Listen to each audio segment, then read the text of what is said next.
Hello, everyone. Welcome back to Plotlines. I'm your host, Connor, and today we're going to be beginning my fairy tale series. So I'm just going to go off of either Grimm's or other fairy tales. I can't remember who. Like, I want to do The Little Mermaid eventually. I want to talk about sort of the original story of The Little Mermaid, which is quite interesting. All these different fairy tales are quite interesting in their obviously it's not really their original telling, but it's the telling that was written down most recently, and it's with the one that we base all of our future adaptations off of.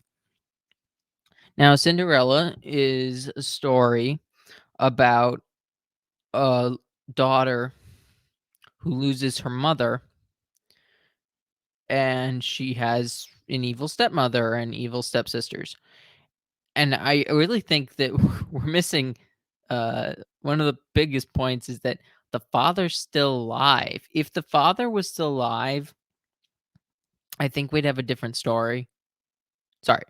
No, the father is still alive.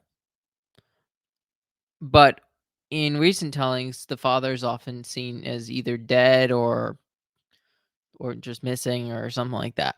But the father's alive. If the father was dead, we'd have a different story because she wouldn't like the point of the one of the points of the story, I think, is that fathers must protect their daughters. They must it's not just the it's not just the job of the mother to protect the daughter. The father has a great responsibility. And if the mother dies and the father is remarried, it's it's quite dangerous for the daughter, the daughter from the original marriage, which is kind of interesting because I don't think that these daughters come from the father; they come from a previous marriage. So it's a bit odd. This is kind of, if anybody's familiar with the Silmarillion, this is very much kind of the opposite of what happens with the Noldor and Finwë. Finwë's wife dies, and his he puts so much effort into both, but like both his sons from his second wife and his first and his son from his first wife. But this creates much discord between the two sides of the family. But the father in Cinderella is so he's so aloof, and it's quite terrible. Now, the interesting thing is that Cinderella is comes from the fact that she slept by the hearth. She had no bed when her mother died. She was taking all her good clothes away, and she was made a servant, and not just a servant in the sense of what she did, but she was also like belittled, which is really interesting because these people are, I assume, tend to be wealthy, but they wouldn't necessarily be belittling their servants either. So she's basically worse than a servant. And I'm just gonna read this what the mother said to the to Cinderella before, well, the daughter, because we'll learn that so Cinder is the ashes. So she's Cinderella because she's dirty and she lives or she sleeps by the ashes. That's why they call her Cinderella.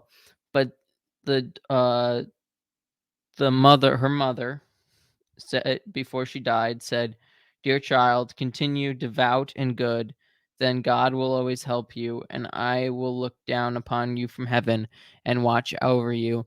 And one of the things is that Cinderella apparently stays devout and good. That's what the story tells us. And she goes off into the grave of her mother and she prays there, uh, and eventually the prince oh, there's a festival and the king has has a ball basically. I mean, they call that's basically what it is. And it's basically 3 days, which is kind of interesting. She gets a ball gown thrice, and she goes and she dances with the prince twice. She escapes.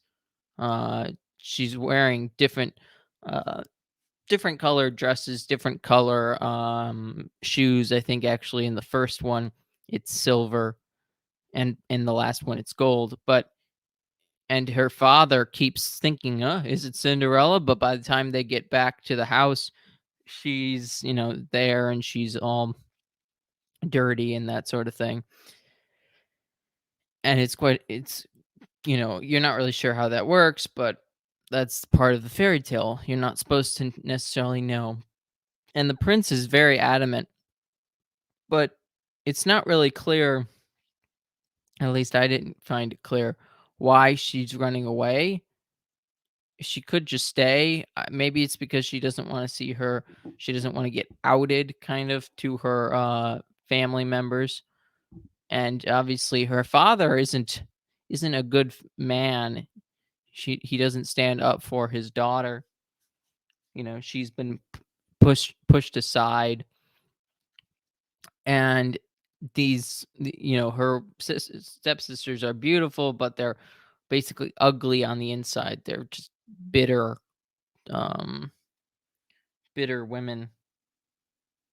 Uh, so, anyways, it's just quite an interesting aspect of the story that they basically they chase after her, and twice they fail, and on the third time they set up this thing where uh that are trying to like make it harder for her to run away, and she loses one of her shoes because it basically sticks to the ground, and then the prince goes around searching for the this sorry, searching for the girl, and he comes to Cinderella's house, and the stepsisters, one of them cuts off one of her toes to slip into the shoe, which is kind of interesting. And she runs away, and she's bleeding, or he runs off with her, and you know before these doves basically tell him that she's bleeding. That's not the right girl. He goes back. The second sister comes in and cuts off part of her heel because it's too big to fit in, and it's quite gruesome. Uh, and then the same thing happens. They go off together. The doves tell her that tell her that it's not tell him that she's not the right one, and that her foot's bleeding, and he says, "Oh, yep, this isn't the right one," and goes back. Also, the doves, these birds, are the ones that with this tree that had been planted from her tears, I think, and a stick that her father brought. And that's why these doves provide Cinderella with the gowns. Just there's no fairy godmother or anything like that in this version. Anyways, the prince comes back, goes to her, and gets basically she's like, well, the prince says, uh is there any other do you have any other daughters to the father? And he's like, no. Well, I have this really scrawny one from my first wife, but you don't want to see her. And eventually they get Cinderella to come out. She comes out, she puts in this on the slipper. It's a golden slipper that she left behind, and they run off together, and the doves say, "You got the right one. Good job." They get married, and the sisters are at the wedding trying to curry favor, and they get both their eyes pecked out by the doves, by the birds, and so they're basically punished with blindness for what they did to their stepsister. And it's interesting. It's a much more violent tale and something, or sort of gruesome. I guess not specifically violent. It's not. I mean, just at that last part, there's just a lot of blood, and that probably wouldn't have worked for a Disney fairy tale. But you've got, you also have Cinderella before to get to. She asked to go to the ball, and she's basically told you have to do these tasks, and then you can. And um and the stepmother keeps kind of saying, "Oh no, basically the real reason is that you're dirty and you don't have the clothes to go." And it's basically saying, if someone keeps moving the goalposts, they don't actually want you to go. And I think that's one of the morals of the story, is that this person is just trying to get you to do things, is just trying to laugh at you, and they aren't really telling you you can do this if you do what they say uh you'll be able to do.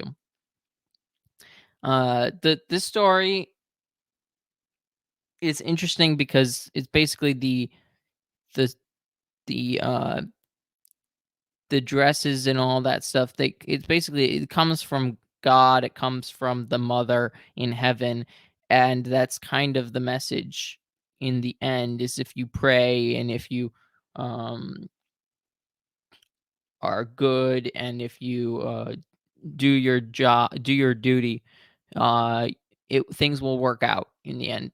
God's providence is there, and I think that's a main part of the story, and that's not at all in the Cinderella that we know of, that we think of. So if you liked this episode, if you want to see me talk about more fairy tales, please like, share, comment, and subscribe.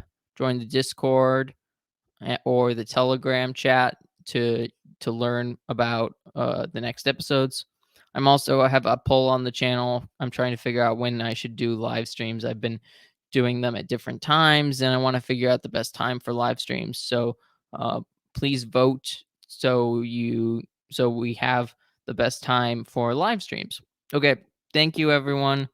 God bless. Bye.